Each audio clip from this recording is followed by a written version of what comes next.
ધર્મરાજા શ્રી કૃષ્ણ સમક્ષ જેઠ વદ એકાદશી અંગે પૂછ્યા કરતા.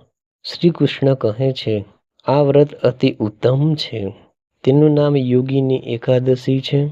આ એકાદશી બધા પાસોનો નાશ કરનારી અને સંસાર સાગરમાં ડૂબેલાઓને તારનારી છે. તેની કથા આ પ્રમાણે છે. અલકાપુરીનો રાજા કુબેર શિવભક્ત હતો. તેની પૂજા માટે હેમ નામના માળીને માનસરોવરમાંથી પુષ્પ લાવીને આપી જવાની આજ્ઞા આપી હતી.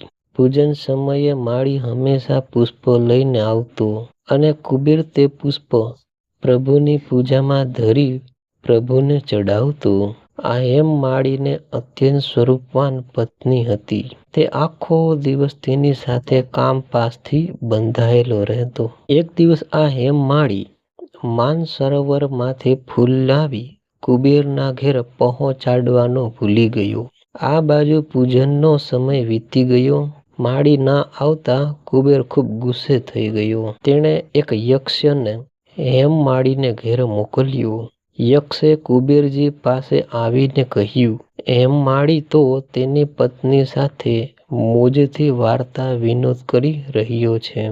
આ સાંભળી કુબેર તો ગુસ્સેથી ધુઆં-પુઆં થઈ ગયો. તેણે યક્ષને આજ્ઞા કરી, ગમે તેમ કરીને પણ માળીને અહીં લઈ આવો. હુકમ થતાં યક્ષ હેમ માળીને ઘેર ગયો અને માળીને પકડીને કુબેર પાસે લઈ ગયો.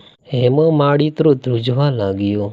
માળીને જોતા જ કુબેરના ગુસ્સાનો પાર ન રહ્યો અને તેણે માળીને શાપ આપ્યો, હે દુષ્ટ, તે મારી આજ્ઞાનો અનાદર કર્યો છે, માટે તું કોઢવાળો થઈશ અને તને તારી સ્ત્રીનો વિયોગ સદાય સતાવતો રહેશે. કુબેરના શાપથી માળી કોઢિયો થઈ જંગલમાં ભટકવા લાગ્યો. તે ભટકતો ભટકતો હેમાદ્રી પર્વત પર આવ્યો. ત્યાં તેને માર્કંડ ઋષિનો મેળાપ થયો. માળીએ ઋષિને પોતાનું દુઃખ કહી સંભળાવ્યું. ઋષિએ તેનું દુઃખ જાણી તેને જેઠ વદ અગિયારસે યોગીની એકાદશીનું વિધિપૂર્વક વ્રત કરવા જણાવ્યું. ઋષિના કહ્યા પ્રમાણે હેમ માળીએ તે વ્રત વિધિપૂર્વક કર્યું. પરિણામે તેનો કોઢ દૂર થયો અને તે વ્રતના પ્રભાવથી દેવ સ્વરૂપ થયો. તે સ્વર્ગમાં જઈ પોતાની સ્ત્રીની સાથે ઉત્તમ સુખ ભોગવવા લાગ્યો.